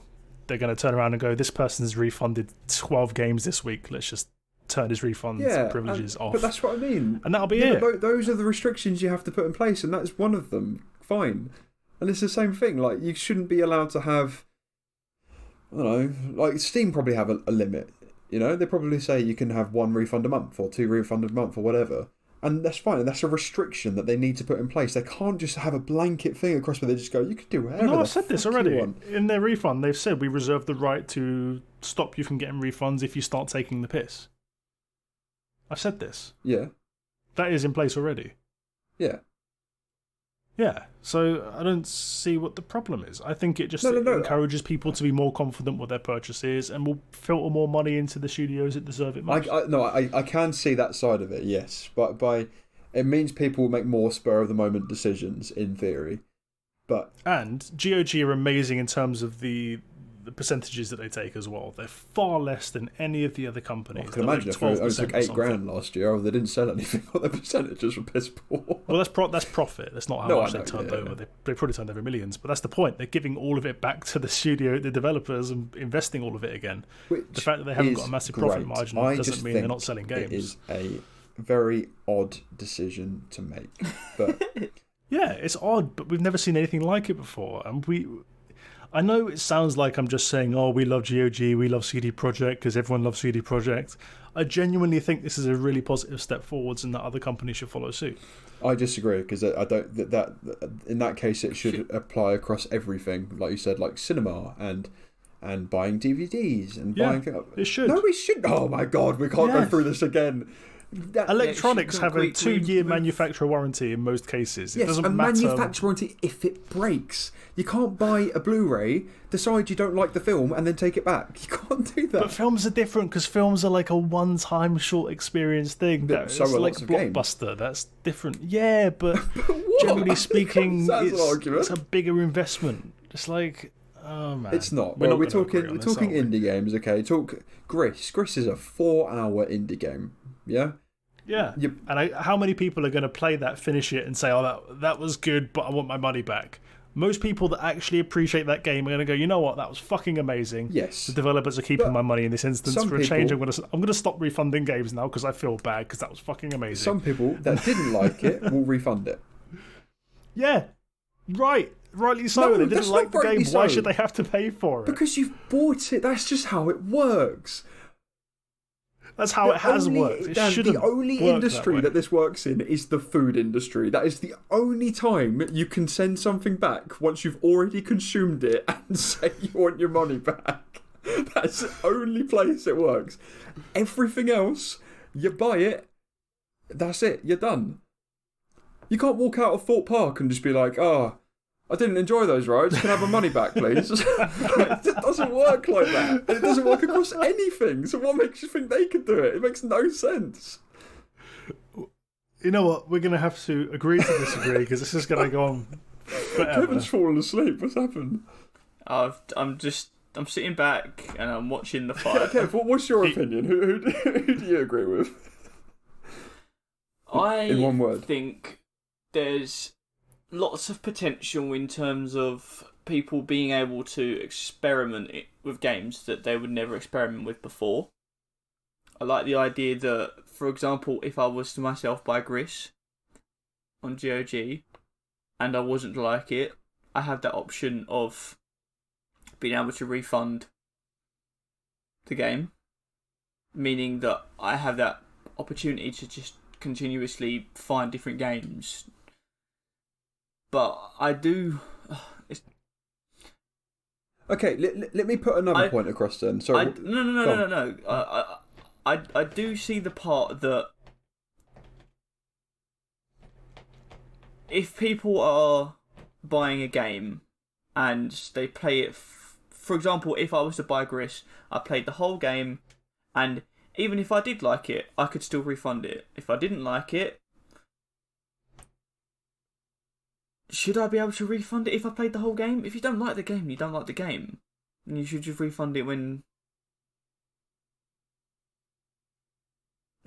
Do I think it's a good idea? I don't know. No, it's not one. Okay, let me put one more point across then. Okay, I'll leave people to ponder on this.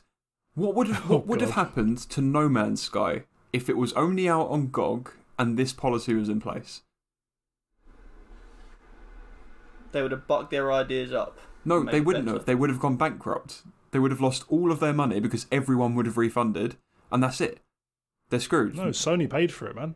Okay, fine. Pretend No Man's Sky were an indie developer, okay, and they released their game on GOG, completely independent, and all of their copies got refunded. If No Man's Sky was self-published and indie, it wouldn't have released in the shitty state that it released in. Oh my god, this is a hypothetical. Okay, hypothetical, they weren't funded by Sony. That's it. That's the only difference here. Everything else was exactly the same.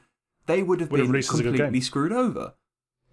No, because they would have realised the risk is involved with self-publishing, and they would have released a finished product. Man. That's the point. No, that is the point. This is the point I'm trying to make, is that a lot of indie developers will really suffer from this simply because of tiny little errors in their game. Like, tiny little things that are... Yes, of course they really would. won't. Yes, they People would. aren't that petty. No, gamers are not that petty. Gamers are generally a pretty good bunch. And we will respect developers and we would appreciate the art and the work that they put in. And the only companies that generally get a lot of backlash and a lot of response are the massive publishers that release shitty quality products. I can't believe you don't even see that Those side are the of it. people. All right, we're never going to agree on this. If they released on GOG, those big companies, if they were hypothetically to release on GOG, would be the ones that would suffer. But they won't release on GOG anyway because they'd like to DRM their games and lock them down. How often do gamers actually refund their games in reality? I mean, I know you played a little bit of your game, Ben, of Control, and you refunded it, but I, honest to God, cannot remember the last time I refunded a game, even if I played barely any of it. And you just leave it on your shelf. You go, oh, never mind. That was a rough purchase. I mean, if it was, for example, a £40 game or a £30 game, then I think, yeah, fair enough. Like I would take it back. But in general, yeah. I've got so many games in my Steam library that I've played for 20 minutes, half an hour, and gone, not my cup of tea, and just left it in there. So many games. Okay. And I think most people are that way inclined. No, okay. I don't know, man. Like, the way I see it, maybe it's the pessimist in me. The way I see it is, if there's an indie game that comes out, a lot of indie games come out, and they're 50-50. 50% of the people like it, 50% of the people don't. Even if half of the people that didn't like it refunded it because they were like, no, that was shit, why do I want to give you money? Like, I know FIFA, again, is a AAA, yes, but a lot of people don't like it, and everyone would get a refund on it, yeah? And a lot of stuff... Okay, maybe not. But a lot of stuff would happen with indie games, where if you talk... That would end up with 25% of the people refunding it. That is a massive blow for an indie company. A massive blow. But you're literally... People that refund a game it would have to be like a 0 to 5 or 0 to 4 out of 10. It has to be below like proper average, like really kind of poor, for somebody to go out of their way to refund it. No, if a studio releases a game... No, not at all. Well, if you get a 6 or 7 out of 10 game, you download it, you go, it's alright. You're going to say 6 or 7 out of 10 to me is decent. It's alright, but I probably won't play it much, but it's okay. You're not going to go out your way to go through the refund process, are you? The refund process is simple as clicking a button that says refund. Yeah, is it really? But we don't know that. It's straightforward, no questions asked. Yeah. Okay. There's not a process. Although it probably will ask. It will probably ask you why you refunded it, but Could I says no questions asked. A different angle at this. All right, last angle, because we have spoken about this for ages. Yeah, against you, Ben. Okay. Against me, oh god. My sister, a lot of the time, will buy a bunch of clothes online and try them all on, and she will send back the one she doesn't like and get the refund because she has that option. Is there not that chance with this? Is that you have this massive platter of games that you can potentially try, and if you like it, you will be able to keep it. Yeah. And if you don't Amazon like did this thing where you can order a certain set of clothes in every different colour, every different size, find the ones that are perfect for you, and then you only pay for the ones that you actually want to keep. Well, yeah, but the only reason that exists is because the only way that the clothing market could have moved online was by making almost, if you imagine it, a synthetic dressing room. So by the fact that you can order as many clothes as you want to try them all on, like you would do in the shop, and then send back the ones you don't want. Yeah, just like we don't get demo discs. Exactly, anymore. Demo discs. This would fix the whole problem. If there was demos, it would be great. I mean, it's sorted. Like that would be the equivalent. Would be demos. Like it's not. it's not playing an entire game, deciding you don't like it, and then refunding it. You can't order stuff to from. hear the results of a poll on this. We'll do a poll on it. Yeah. But like you can't. I mean, the counter to that, Kev, is ordering a bunch of clothes, wearing some of them for a year, and then refunding them, or wearing something 30 times and then refunding it. Yeah, I mean, no, that I guess. But you don't wear it every day for 30 days. You wear it once or twice, and you go, don't like how it feels. Don't like the material. Doesn't look good on me. I guess that's part of the game. I mean, you're not going to play the game for 30 days straight. I mean, if you like the game, you might do it, and then if you've completed it, then you can just send it back. I mean, for example, right, we'll do a poll on this because we could talk about this forever. All right, let's call it that. Fine. You're wrong. I'm going to move on to the last news story then. The last real news story. I'll try and not disagree on it. Proper news story. I thought we'd spoken about this last week, but as I was reading it, I was like, actually, this was just after. So, Spencer. Every goddamn time. Has put out an article outlining some of the real specifications for the next generation Xbox Series X. And there's some really exciting stuff in here. Really, really Wasn't exciting this in last stuff. week's news? Wasn't it? Was it? The 12 teraflops thing? My man. We spoke about it a bit, but this announcement was on the 24th. That was more than 4 days. Yeah, okay, go on. We have spoken about. I think last week we mentioned the 12 teraflop number. Oh no! We spoke about the guy not leaking, but rumoring the PS4, PS5 test demo Rainbow Six stuff, and then we rumored. Yeah. Sorry, go on. My bad. So interestingly, they have announced that it will be a 12 teraflop console.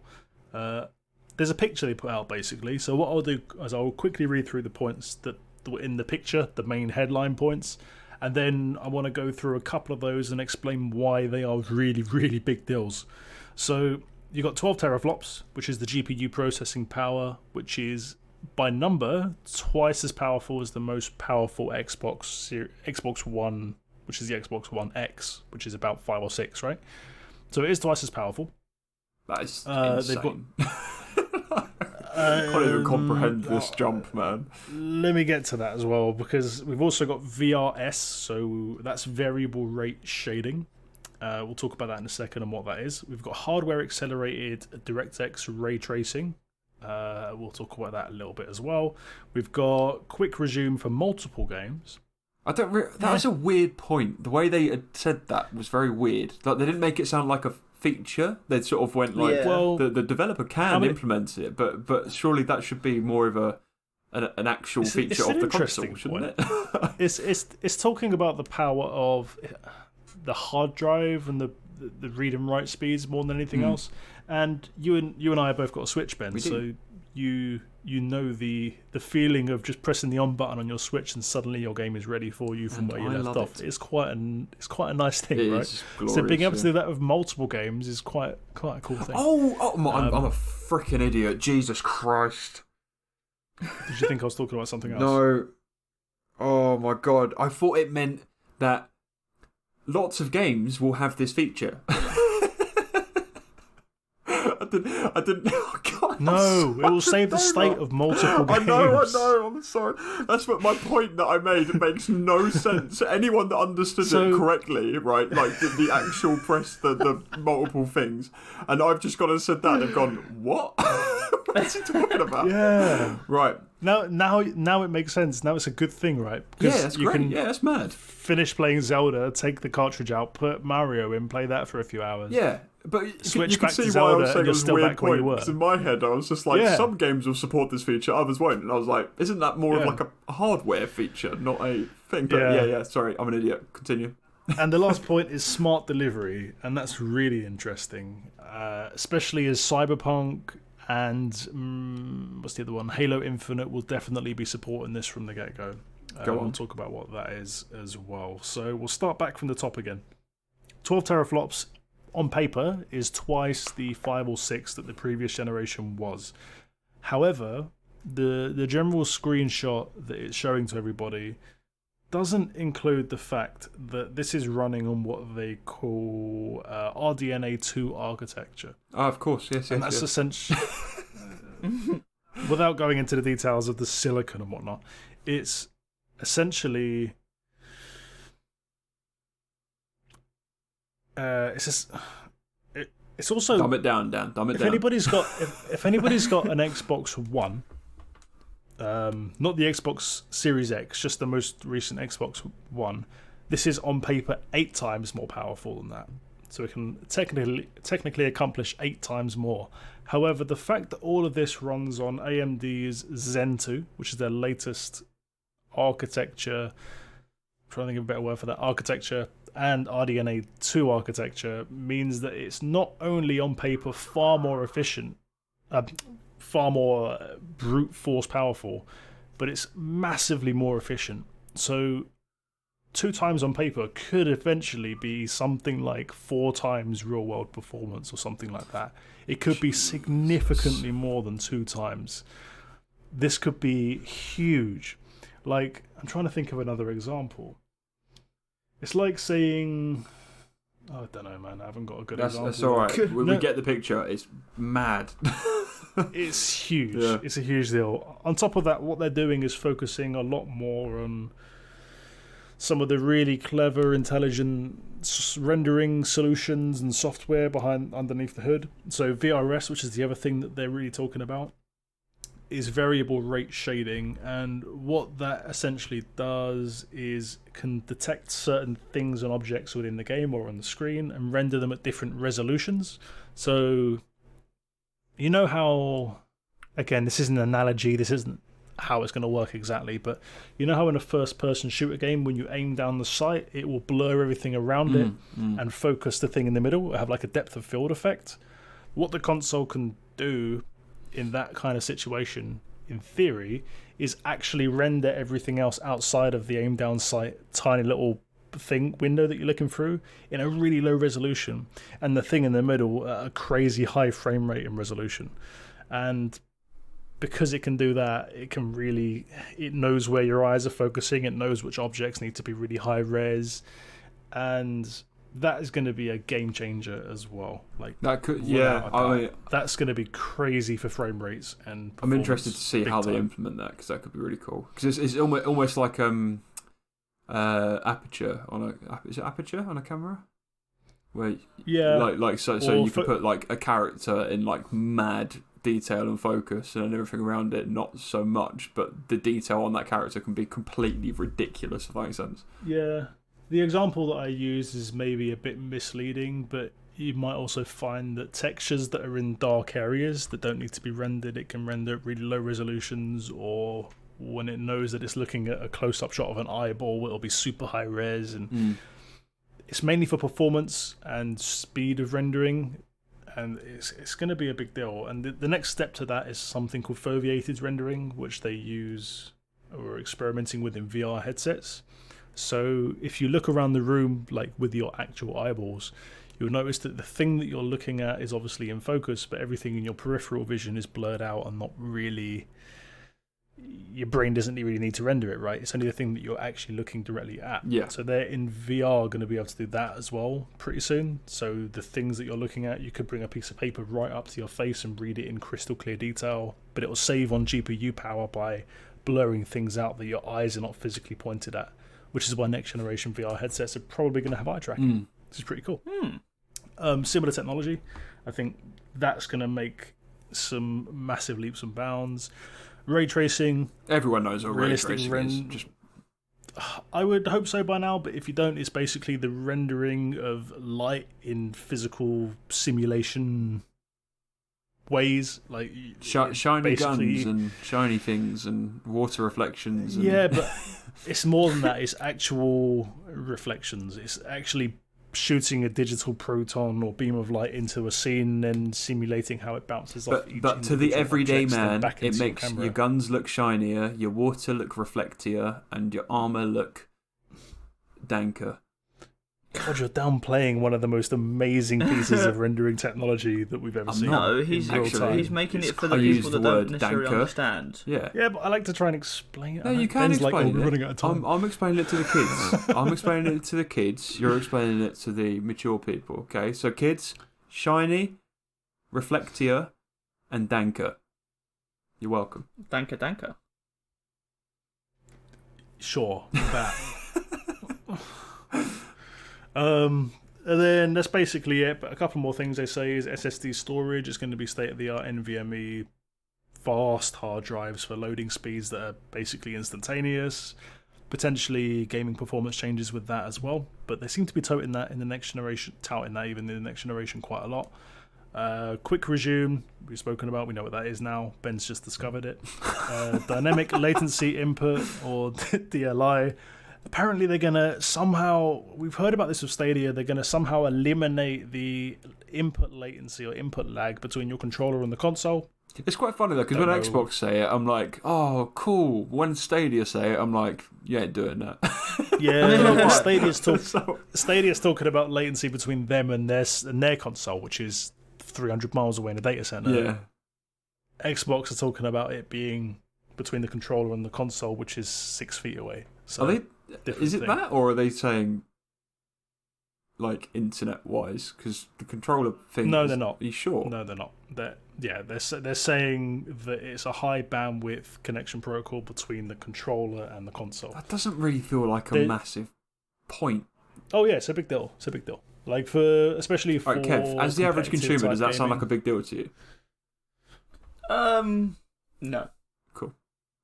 But just if you think about the future moving towards game streaming, if they can eliminate 15 to 20 milliseconds between your console and your controller, that's like a big chunk of that latency that they're trying to eliminate in streaming down the line, especially with xCloud being a big thing. They've suddenly gone from the get-go, we've lost 30 milliseconds. Boom, let's go. True. See what I'm saying? Yeah. No, I see what you're saying. It just feels like a bit of a weird point to put on your front page advert. Do you know what I mean? But it's not. It's buried down a bit in his announcement. This is like further down now, because the other points in the same section are HDMI 2.1 innovation. No low-level low level sounds really fucking rude. No average consumer is going to care about HDMI 2.1 innovation. But for the more technical people, this is a huge deal. It means like 8K resolutions. It means 120 FPS. 120 Hz 4K. It means really, really low latency, variable refresh, which is again a big deal. It means you can switch between 60 and 120 Hz or 144 Hz on the fly. 120 Hz is the max of this on the fly and back and forth. And HDMI 2.1 is a big deal. The problem is that most TVs don't support it yet. So that's going to be the case, isn't it? Like when every new console comes out, the other hardware a lot of the time has to catch up to it, because TVs aren't designed for the next console. The console is designed, and then all the TVs go, oh shit, we need to readjust a bit now. It's like, it's standard, isn't it? It's driving the technology forwards. I think it's really cool. It is cool. Yeah. I mean, it's. Look how cheap 4K TVs are. Yeah, but they're shite, aren't they? Like you can get a cheap. Not necessarily. You can get a cheap 4K. You can get a decent one for £300. Yeah, but you're not going to get one which can pump out the specs that the Xbox can. Oh no, I'm not saying it'll be next gen compatible. I'm just saying in a few years' time that will be the norm again. It'll be like, oh yeah, 8K 120 Hz, no problem. God, get it in Tesco, like whatever, you know. £100 in Black Friday sale. Yeah, exactly. Right. Any more Xbox news? Last point. Yep, go. Yeah, last points. Alongside obviously pushing the Xbox Game Pass and all that being a big deal, and all of the backwards compatibility again confirmed. The smart delivery is the other big one that they're talking about, which essentially means that if you purchase Halo Infinite now, if it was theoretically out, then any game that supports this, and it's kind of saying it's open to developers, it's not going to be compulsory for all developers, so it's worth bearing that in mind. But if you bought Halo Infinite on the Xbox One now, you will get the remastered, updated Xbox Series X compatible version, as well as that included in the same price. So good. So you know how like GTA 5 released it on the Xbox 360 and the PS3, and then a year later, when the PS4 and the Xbox One were ready, they released the updated one, which was way better and had a few updates and first-person views and all that kind of stuff. But you had to buy it again. That's generally the accepted way of doing it, and consumers are generally okay with that. They will just buy it again if they want the upgraded experience. Xbox are now pushing this idea that you should only have to pay for the same game once, regardless of the upgrades and the platform you get it on. On top of that, you can see why they're pushing Halo that though, Infinite, because they're trying to go for a console family, aren't they? Yeah, definitely. It'd be interesting if it was across PC as well. It'd be interesting if they said if you buy the Xbox 360 or the Xbox One even version of Halo Infinite, you can have the Xbox Series X version and the PC version. They probably will. That to would be be honest, the next step. I don't see why they wouldn't. They might do. I don't. The very same day I think this announcement came out, CD Projekt put a statement out saying, yep, we're going to support this from day one as well. So if you want to buy Cyberpunk when it comes out, please go ahead and do so. As soon as the next generation console comes out and you get one in your house, you can have the next gen version as well. It does make you kind of sad though at the same time, doesn't it? Because it means you're really moving towards digital. Because that doesn't apply to the physical copies. So. Yeah, I kind of, personally, I accepted that a long time ago. It's nice to have physical games, which is why I buy Switch games, but I'm not upset about it being digital anymore. Especially when there's no DRM, and it's mine, and I can keep it and back it up. And if you don't like it, you have 30 days to get everything. That is all of the news I have for you guys. I know we're going to talk about Rockstar and their little cheeky... Oh, I've got one more bit of news. Oh, God. No, I have no idea what Kevin's talking about. It's something to do with their logo changing or something. Yeah, I mean, they've got something going on. Maybe it's Bully, maybe it's... They're teasing something, aren't they? Changing all their social media pages of all these cryptic things at the moment, apparently. Not sure what it's about. I think everyone's just like speculating. It's one of those hype things. But yeah, it'll be Bully or it'll be GTA. No, Bully was confirmed to have been dropped, wasn't it? Yeah, but it's not rare that games get dropped and then picked back up again.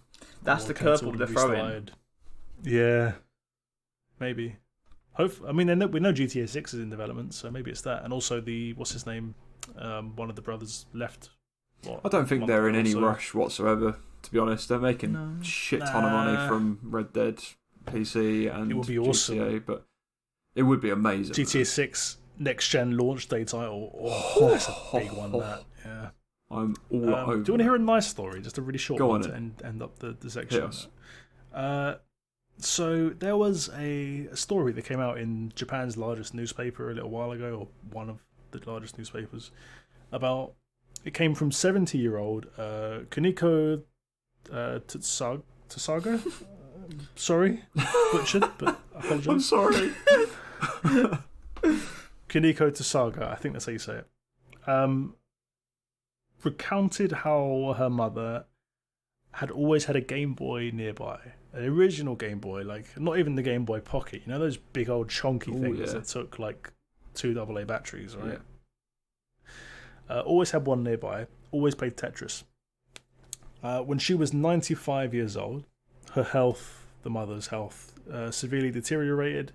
And at the same time, her Game Boy just stopped working. She used it like every day. It was like her companion that sat by her side. Apparently she went through like 3 in her life as well, which is a pretty big deal because Game Boys don't break. So she must have used them a lot.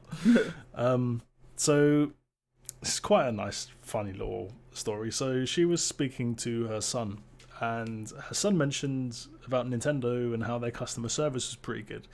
And in Japanese, a lot of words can sound similar but have very different meanings, a lot like English actually. And one of the words he used was kami, which means, in this context, God or divine spirit in relation to corporate services or responses. So when a company is really, really good at customer service, this particular word, kami, can be used in a sentence to describe that. However, kami also means paper. So that can be very easily misconstrued into they're very good at paper customer service. And that was interpreted by the mother as, it means they prefer to communicate by letter. So the mother wrote them a letter, like a really cute, well thought out letter, apparently, and packaged her broken Game Boy this 95-year-old woman, packaged her Game Boy up, sent it off to Nintendo. And this story's just come out and it's kind of going viral. But basically, Nintendo came back and said, look, sorry, we don't have parts to fix a Game Boy anymore. We just don't have them in stock. But we've dug through the warehouses and we found you a brand new Game Boy original in the package. All that. And sent her a nice little letter wishing her a long and happy life. So and she continue playing Tetris for the next 4 to 5 years. Passed away at the age of 99, which is pretty respectable. That's adorable. When we get to the age of 99. But, Nintendo won't refund, but they will do that, so. Yeah. Well. Bless their cotton socks. That's good. That was a nice story. Dan, that's a good one. That's the sort of stuff we want at the end, okay? Like CNN, okay? Nice and squishy. Yeah. This is CNN. I like having a little smile on my face when the news ends. I'm glad we didn't end with the GOG one. Yeah. So, thank you, Daniel. You're very welcome. Pleasure. And that is it. So, we have decided as a podcast we are going to split our podcast in two. So that is it. That is the end of our news roundup podcast. So keep your eyes peeled later on in the week for our what we've been playing. It's just going to have our standard format of everything that we've played over the week and what we think of it, first impressions and reviews, and also our feedback. And we have some joyful games to look forward to on that one. We've got Hunt Showdown. We've got what's that other one we played? Sector's Edge. Sector's Edge, thank you. I thought I had Cyber Edge in my head, but that wasn't right. We've played that. I've played Crypt of the Necrodancer. Yeah, nice. So it's been I can't wait to hear about quite a few interesting games to talk about. So keep your eyes and ears peeled for the next one.